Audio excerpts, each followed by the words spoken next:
We're going to get into verse 35 now. Paul has talked about what women should do. Now he's going to get into some other things that are I find very helpful for both men and women.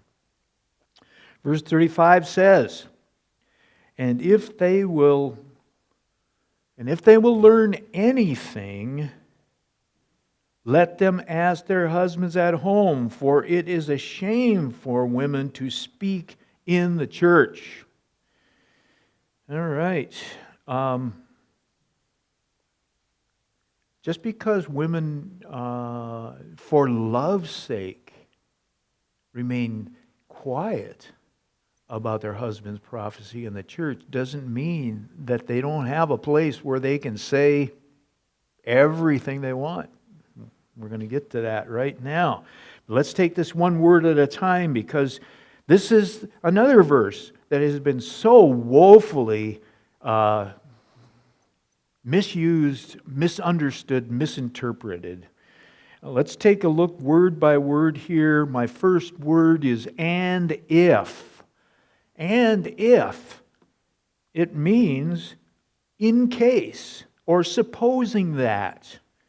Supposing that a woman will learn anything. It's not, she is not, it's voluntary. It's voluntary. Supposing she has something that she wants to learn. Okay?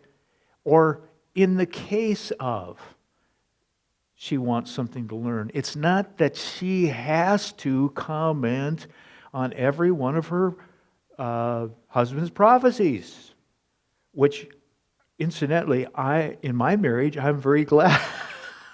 I'm very glad of. That wife does not feel like she has to say something, and I am thankful for that. I'm so thankful that she doesn't feel like she has to say anything about what I said in the church. And that is that needs to be there. Is that wives, it's entirely voluntary. If you want to, you have every provision to do so. Now, next phrase, if they will, is the one that I want to get at here. If they will learn anything. It does not say if they can learn anything.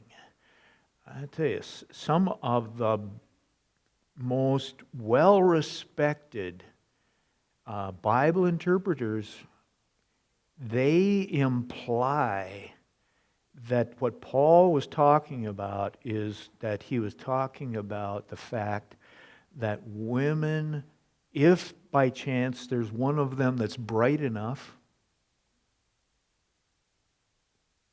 they might want to learn something. But most women, and oh boy, it's just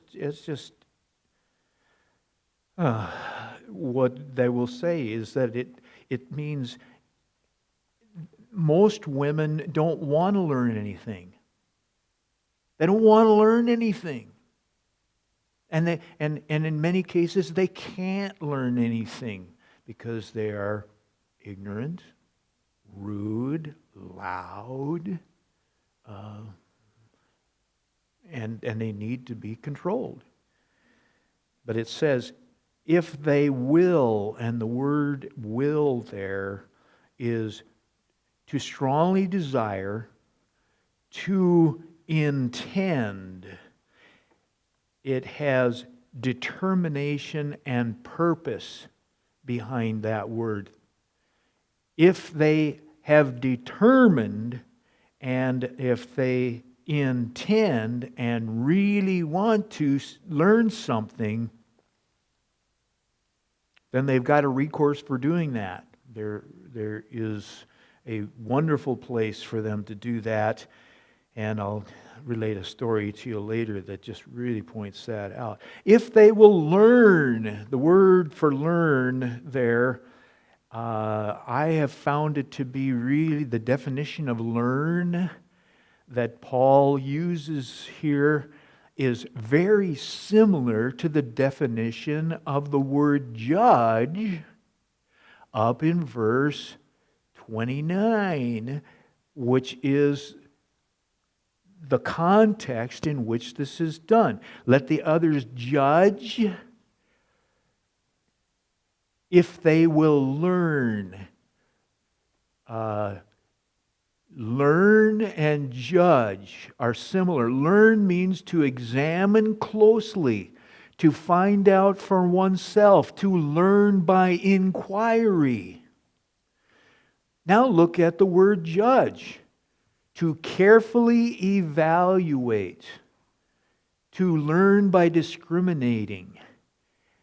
They're very close together. So what he's talking about, what Paul is talking about is let the others judge. And wives, if you want to judge his prophecies, you've got a place to do that.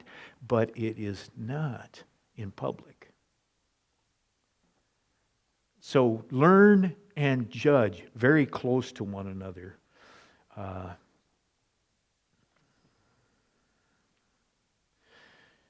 So both learning and judging have the same goal. The others judging prophecy, the wife learning about his prophecy.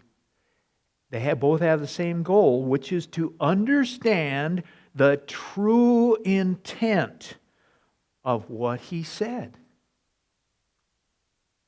What did you mean? Clarify. I need to know. And that is, that's really cool. That wives judge too. And everyone needs to judge in their heart of hearts every time somebody gets up to speak. You need to be judging this that I'm saying right here. Everybody needs to do that, right? Whether you verbally comment on that or not is up to you. There's a right time and a right place for that, and that differs for wives. If they will learn anything, and again we get into this thing where wives don't know anything about anything. They don't know anything about anything. So maybe there's a rare one that wants to learn, but for the most part, we're surprised to find out that there would be any woman that would want to learn. But the word anything here does not mean anything about everything. It means a certain thing. Have I got that here? Anything, a certain thing, not just any old thing, but he's saying, if you want to learn about a certain thing, you've got a place you can do that. And that certain thing is related back to the context of judging prophecy.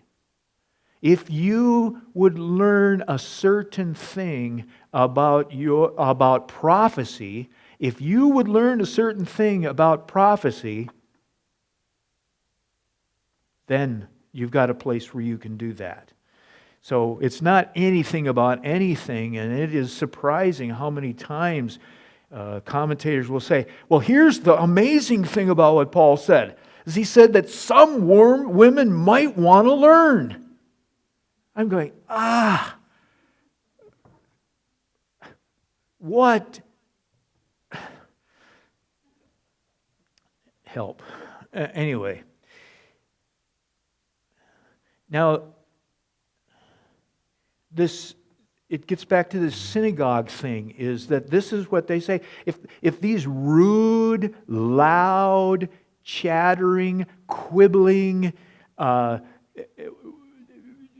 wives, women, want to learn anything, what they're going to do is that they're going to yell across the room and say, "Hey, honey,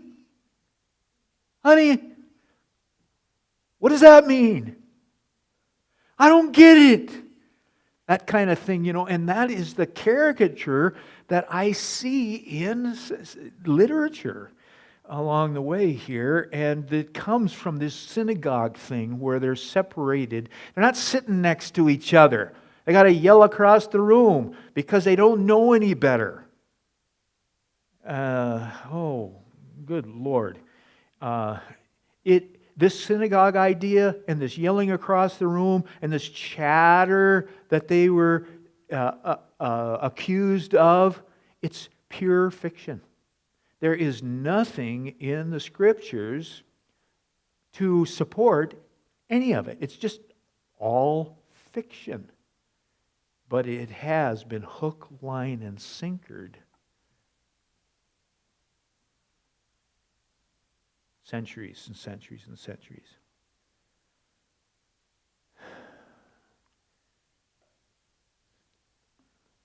A certain thing means a very narrow and specific thing. There's no yelling across the room and saying, "What time is it? My cell phone died."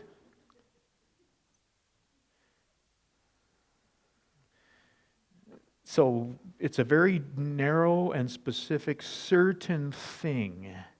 And they are determined to learn about that specific certain thing. And that has to do with prophecy, specifically. If it's wives we're talking about, then it has to do with their husbands' prophecies. So, wives, take a deep breath, bite your tongue, but don't let anybody see you biting your tongue, because actions speak louder than words. And say, "Okay, I won't say anything, but I have my ways." And it says, keep it secret, voluntarily refuse to tell until you've got a place to ask. Let them ask. Now, the word ask there is a very powerful word.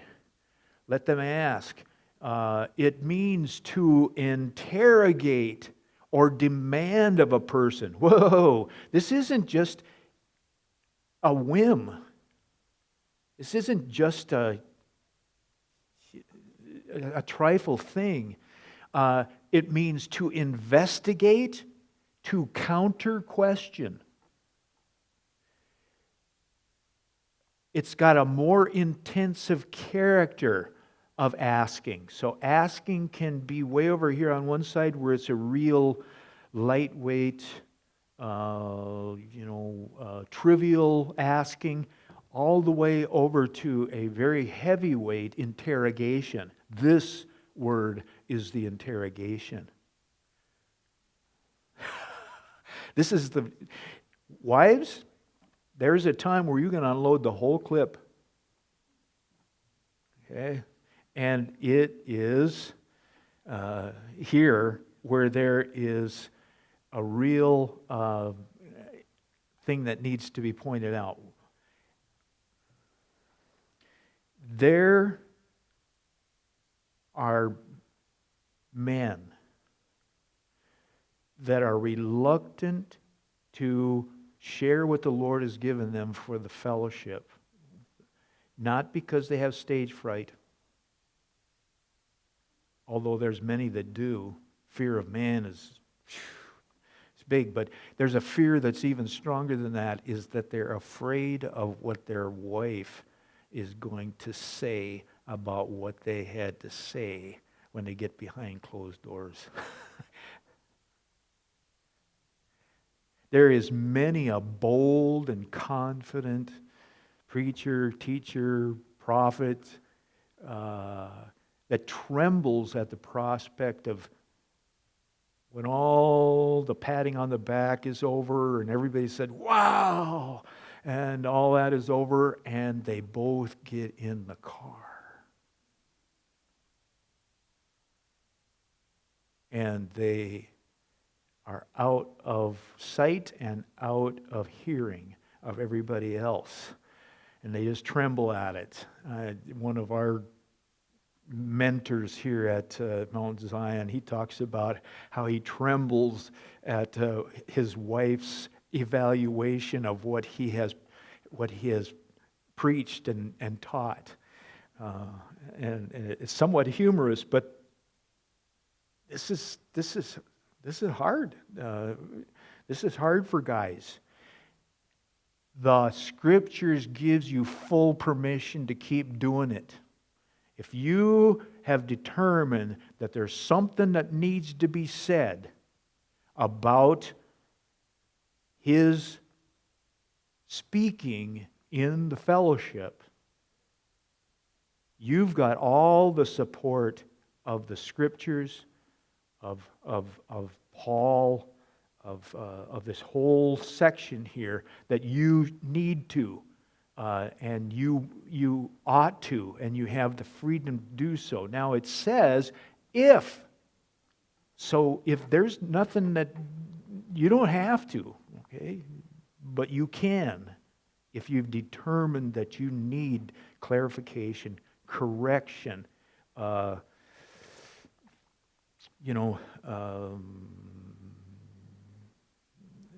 anything about those prophecies. You can interrogate. She does that not because she's angry at him, but because she loves him. Not because he's lovely, not because he does such a good job, but because you love. This whole hupotasso thing, this whole thing is a demonstration of a wife's love for her husband. It's in the nature of God. God himself, the three parts, hupotasso to each other. You can see that in 1 Corinthians 15 very clearly. And they don't do it because they have to. They don't do it because one is superior and the others are inferior. They do it because they love. They love within the Godhead. It's the nature of God we're talking about here. So, you men, time for you to man up and speak what the Lord has put on your heart and in your mind, and take the judging. Now, the rest of the meeting might go, wow, that is just fantastic. That may not be what you get from your wife. Oh man, what a life we're in. Let them ask their husbands. Now, why is Paul so confident that he says, wives, if you want to know anything about his prophecies, ask your husband? Why is he so confident that your husband is going to know the answer to the questions you've got? Or that he will be able to clarify what he said when you need clarification? If you have criticism, why does Paul say, ask him? Because he's the expert on what he prophesied. There is no one that knows more about the prophecy that he gave than he himself. If he prophesies, he's the expert. You go to him and ask. You don't go to the pastor and ask. You don't go to the women's group and ask. or criticize, or you don't go to your BFF. What do they know about why he said what he said? They don't. Only he does. And he's the only one that can give you the answers that you determine that you want.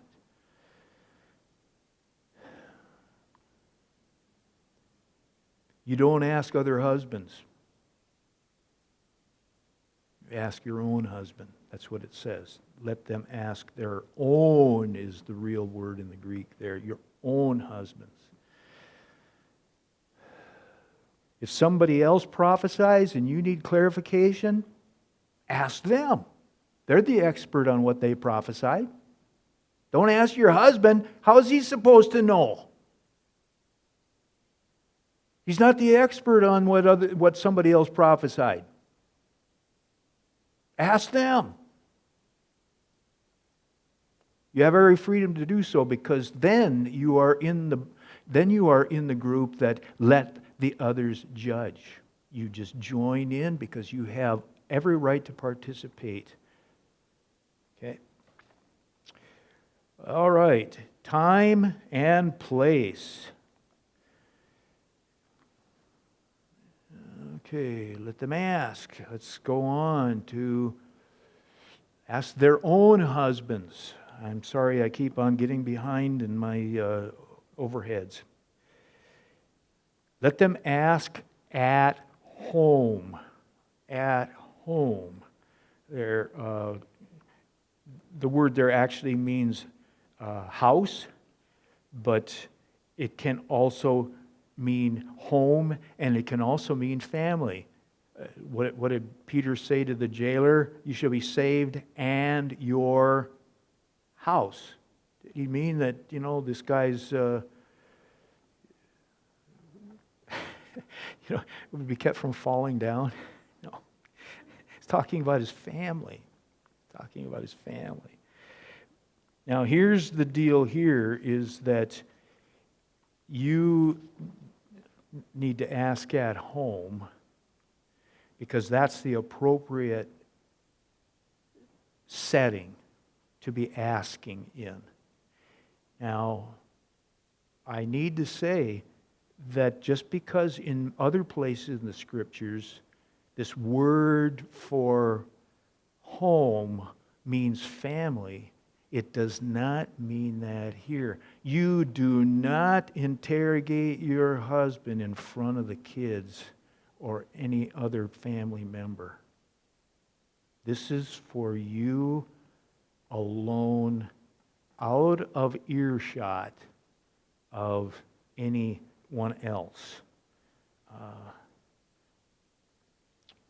Need to be out of sight. So does it have to be in your home? No. In the car? Wherever you guys are alone. My wife, she really gets a lot said when we're in the car.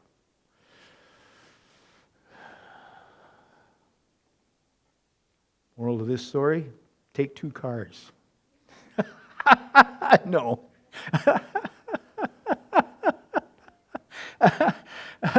But let me give you an example that Steve shared with me here about that actually lived out this whole teaching that Paul is giving here.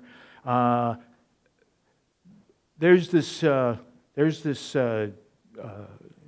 Christian brother someplace on the East Coast recently that he was really on a roll in a meeting. And he was actually bringing the house down. And what he was prophesying is that when he really took off and he was prophesying judgment and destruction on America. Okay? And he brought the house down. The whole meeting was whooping and hollering. They were loving it. They said, yes, yes, yes, this is, wow, you got it, man, you got it. Can't you feel the anointing? So he gets through and, wow, he's feeling pretty good, man, feeling pretty good. Gets into the car with his wife, who had not said a word.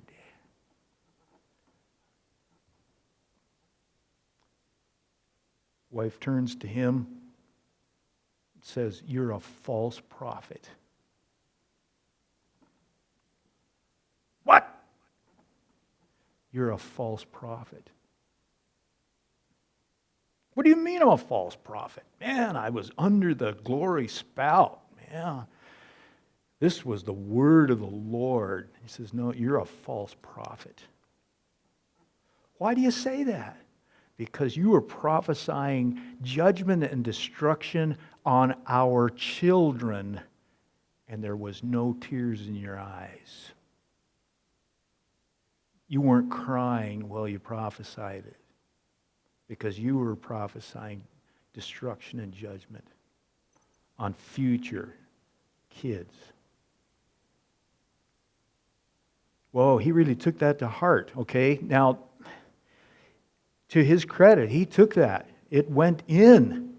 It went in. And he went to the Lord and said, what do you think about this? And the Lord really turned him around. He had a heart change. And I won't go into all the rest of that right now, but it was his wife's perfectly following Paul's advice here in 1 Corinthians 14, 34 and 35. And she did that, and it changed the direction and spirit of this guy's whole ministry. And he, to this day, is now talking a lot about what Doc was talking about Sunday, about being totally immersed in love.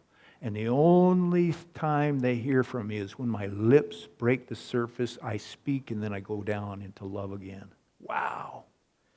That's a different spirit. And it was because of his wife. If she'd have done that in the middle of the service, she'd have done that with all those people whooping and hollering and everything, what would the outcome have been there? No. There's a time and there's a place where wives can powerfully, more powerfully than anybody, affect the hearts, attitudes, motives, direction of men. Okay. Now we have this little tiny word here. Let them ask at home. And here's the word right here. For.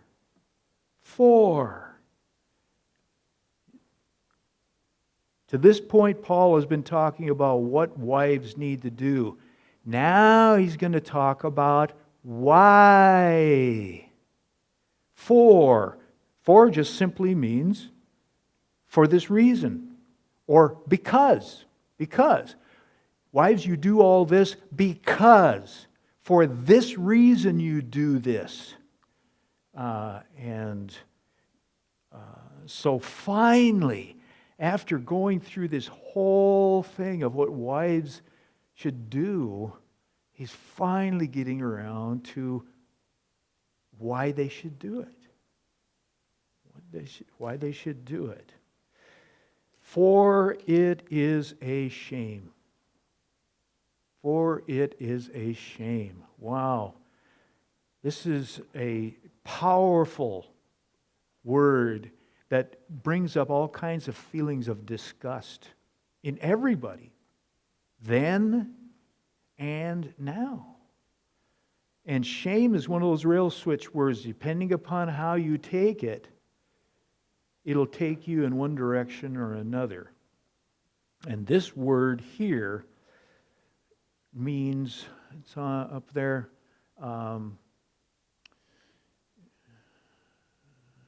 it means in poor taste, inappropriate, that which is disgraceful in the judgment of others. I found that to be very interesting, that's what shame is, what Paul was talking about. Shame has been used as a motivator in the church. Oh, I don't know when it started, but this is one of the things that has been used to make women do what men want them to do. This has been used by clergy to make laymen do what they want them to do. Shame has been the club that is used. There was a time where they'd use physical coercion, but we've gotten civilized and we just kill people with shame. We just kill them with shame. And we've got very subtle but powerful ways of doing that. It is a shame. And the concept is that it's a loss of respect that a husband and his wife, see, this is the thing, is it's not just the wife that gets the shame. It's her husband that gets the shame too. It means the loss of respect that a husband and wife will encounter in the judgment of other people. In the judgment of other people. Okay.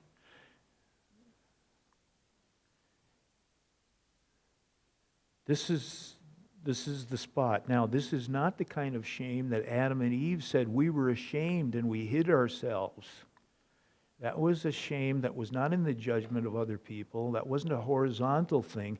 That was a vertical thing that was going on in that spot there. And let's make clear that we're talking about the horizontal kind of thing, where this is something that's in poor taste and inappropriate in the judgment of other people. Of other people, okay? The world is not going to stop turning. The sky will not fall in if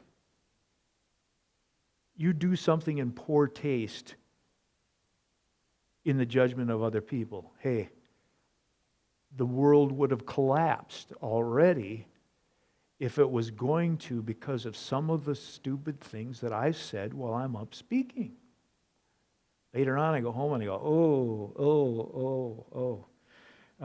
and other people said, that was in poor taste.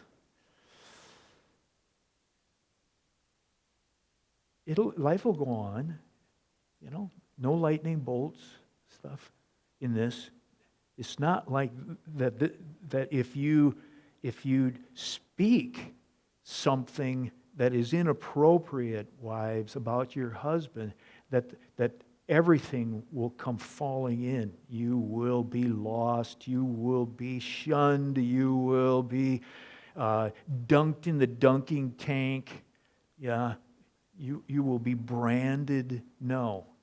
This is in the judgment of other people around you, and it's in poor taste and inappropriate. So let's just take the poison out of the word shame here. There are those that say, well, I don't care what anybody else thinks. I'm going to say what I think is right. Doesn't matter what the judgment of other people is. Let the chips fall where they may. Fine. Well, here's what Paul says. He says in 1 Corinthians 10, he says, give no offense to the church of God. And do not seek your own profit, but the profit of the many. So this thing about say what I want to, when I want to, how I want to, that is not the Spirit of God. That's not the Spirit of truth right there. That's not the Spirit of truth.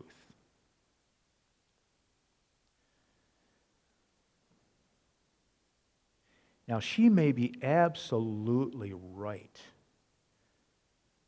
in what she has to say about her husband's prophecy. Her husband's prophecy might be out of order. It might be inconsistent with the rest of his life. It might not even be lined up with the Scriptures. So she might be absolutely right to speak up.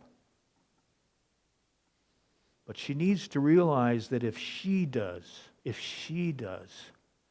it will stir up shame for both him and you in the eyes of the rest of the fellowship.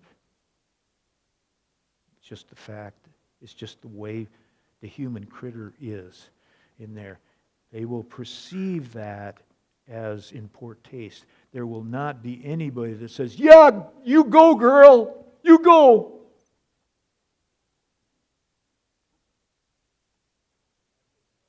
Well, okay. All right, there might be some. There might be some. There might be some. We live in a passing parade of things like that. Yeah. It says, "Burn him down."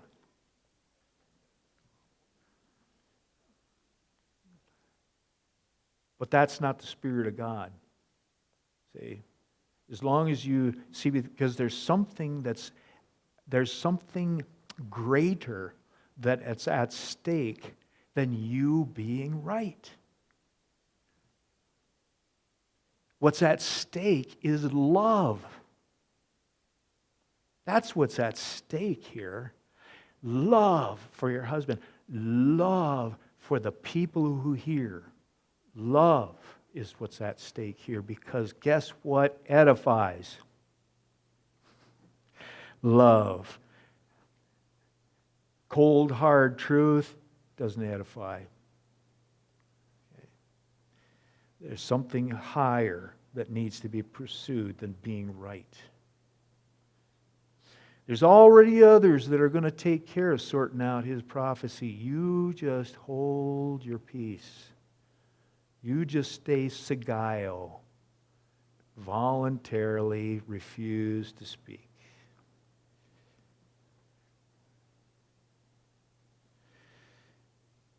There might be 3 different reasons. I put down 3 different reasons why. Let's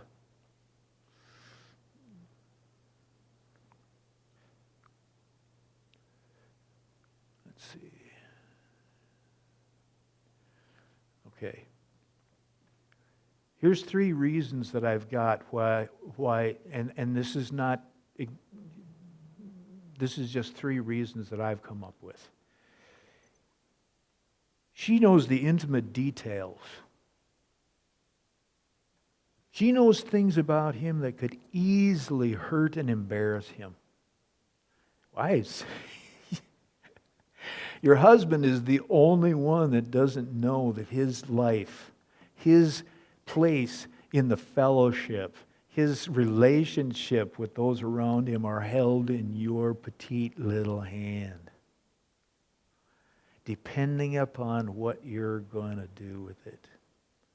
You know stuff that could easily hurt and embarrass him. Here's another reason why. If you give a public evaluation, whether it be in the women's group or whether it be in the hallway or having coffee downstairs, there you may be, number 1, frustrated over his reluctance to step up to the plate and be the spiritual leader that you know he can be and that you want him to be. You might be frustrated about that. Now, you might be discouraged because you have pulled on him and pulled on him and pulled on him, and he is not getting it. Okay? You may be disappointed in when he finally does say something. It might just, how many know that if it's worth doing, you got to start someplace. And if if you're just starting, you're not going to be very good at it. But you might be disappointed in his delivery. You might be disappointed in his mannerisms and things like that. All those feelings can bleed through into what you say about what he said.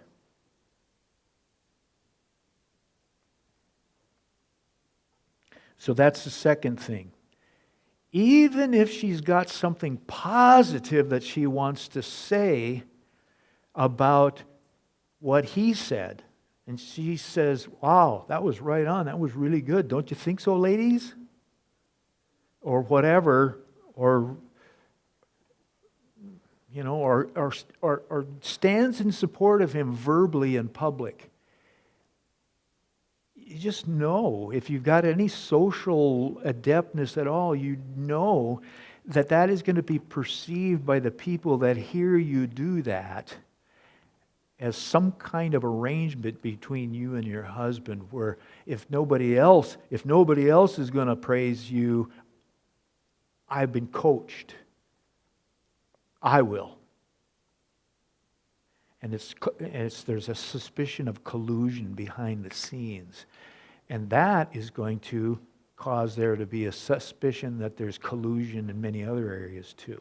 So those are three that I have been thinking about. When it comes to prophesying, the very best way that a wife can hupotasso, to be a strong support beneath and taking care of the details to support him, is to bite your tongue and refrain from speaking about his prophecies in public. I think that's what Paul is saying here. This is all about love. It's not about being right. It's not about who's got the anointing and who doesn't. It is a shame for women to speak. And this again has to do with this thing that we've talked about before, laleo, which has been interpreted by very intelligent, very otherwise reasonable people as loud, boisterous, babbling, chattering, interrupting, yelling, and yet that's not, and of course, if a woman did that in the fellowship, would that be a shame?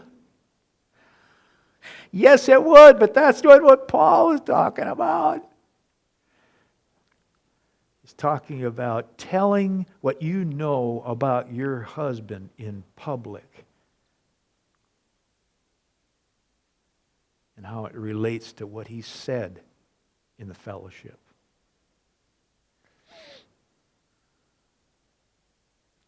Now, I need to tell you that this command of wives, keep quiet about your husband's prophecies until you're alone, is not a command that most wives ever have to obey. You know why?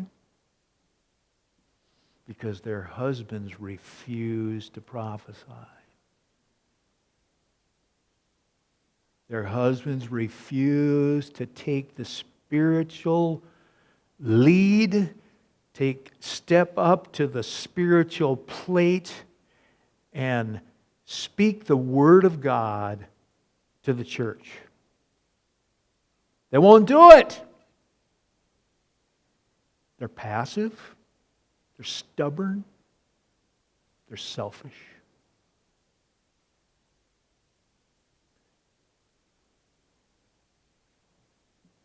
It's just the truth. America is that way. But the whole world is that way, and it was since Paul wrote it. It would be far, far preferable if wives had to bite their tongues and wait to say anything about their husband's prophecy because they were at least trying, even if they didn't do a very good job. If they were at least trying, but men since the very beginning have been crabby, unwilling in spiritual things, non-committal in the things of God, disinterested, and selfish. Would to God that more women had to obey these directives than there are right now.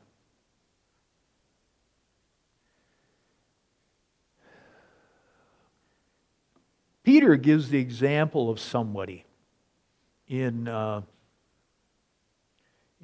Peter chapter 3, verses 7. Yeah, okay. Yeah, 1 Peter, right here. 1 Peter, I find this to be a really interesting passage that Peter has. Do you know Peter was married? Yeah. Think about Peter. Now think about what Peter's wife must have been like. Whoa!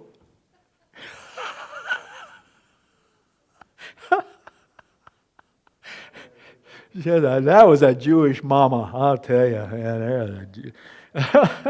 So here we go. Hey, Peter says this about husbands and wives and this whole thing of how they relate in spiritual matters. First verse says that wives, let's face it, wives have husbands that do not obey the word. You can see that in 1 Peter chapter 3, verse 1. They've got a wife that does not obey the word. Now, here's the thing you need to realize is that he does not say husbands that don't believe the word.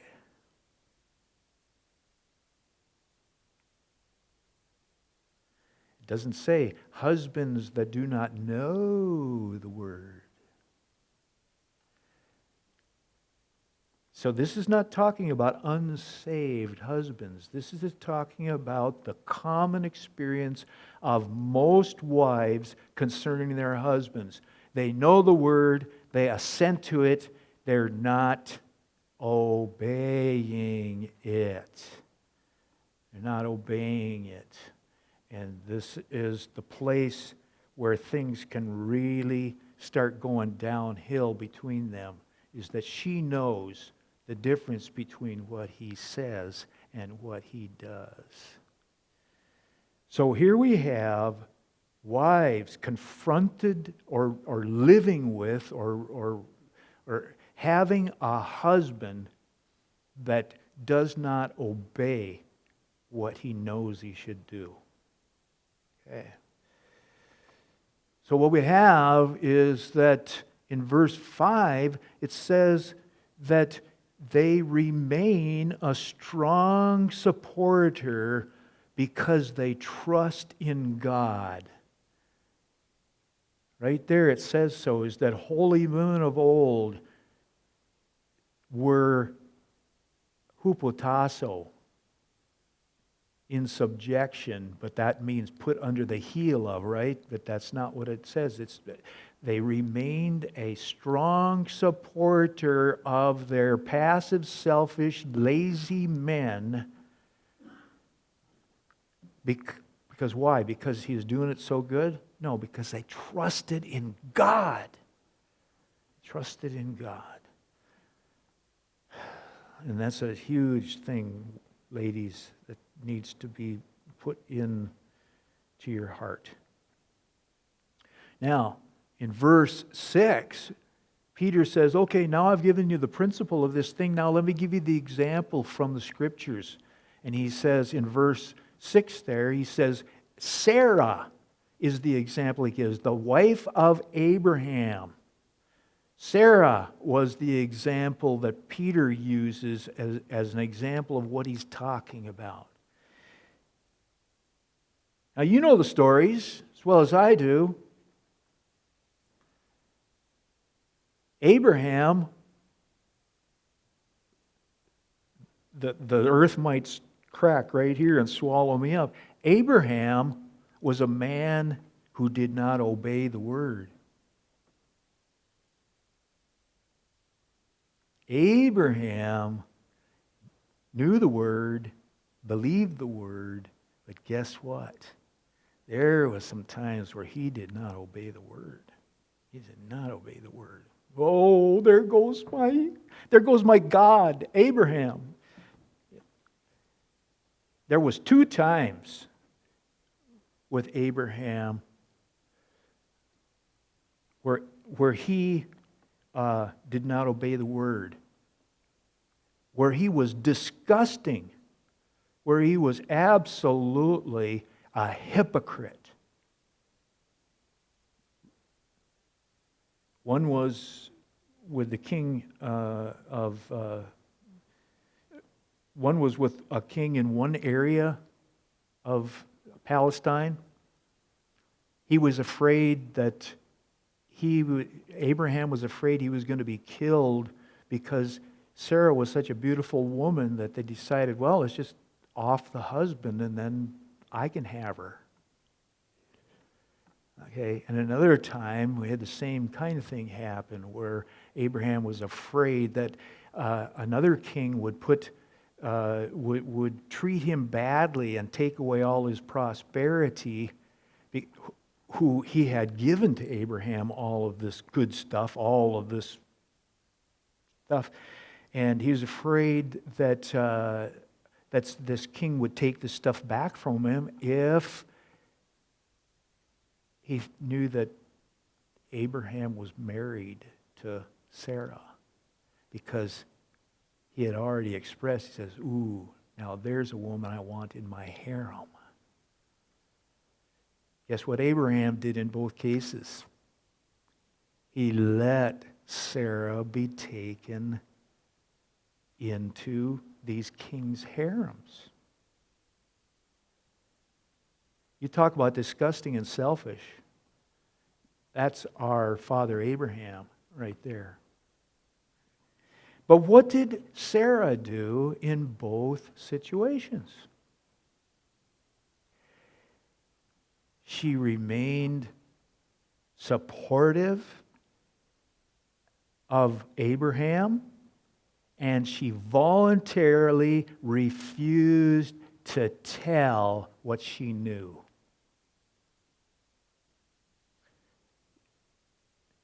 She could have thrown Abraham under the bus,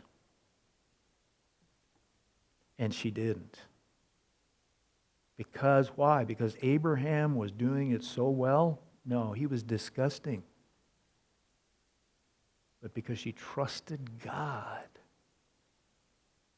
Was she afraid? Yes.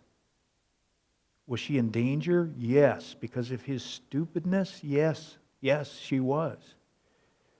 But she did not cause that to stampede her into doing that which was inappropriate. Now, the thing about Sarah is that we need to tell the rest of the story about Sarah and Abraham too, is that there was another time where Sarah did get stampeded. She got scared, she got worried, she got upset, she got all stirred up, and she blamed Abraham for it. And that was because they didn't have a son. She was barren. She couldn't have kids. And she said, that's your fault, Abraham. That's your fault. And she was mad about this. And that was one time where she decided to take things into her own hands. And she was going to marshal all her resources and not trust God. Not trust God. To trust what she thought was right. And remember, I said that there's something bigger at going on here than being right. And Sarah decided that her being right was higher than her faith in God. And so she did. And you know the whole story there is that two times she did what 1 Corinthians 14, 34 and 35 said. 2 times she did that. And guess what? God miraculously took care of her, took care of the situation, kept her safe, in fact, they came out pretty good. Whew. But there was a third time where she took things into her own hands, and we're living with the consequences of what she chose to do at that time to this very day. So there's a lot at stake here other than being right. And that is the example that Peter gives, this whole thing. And then, of course, the last phrase is in the church, and this has to do, again, with in the public assembly. So these are things that are to be done in the public assembly. There's other things that need to be done in private along the way. Sarah's the best example we have. And so I would like to end with that. I would possibly want to say, I'll go through this and see if I can give my Gary translation of these 2 verses. You women voluntarily refuse to tell in the public assembly, for you do not have the opportunity to tell what you know.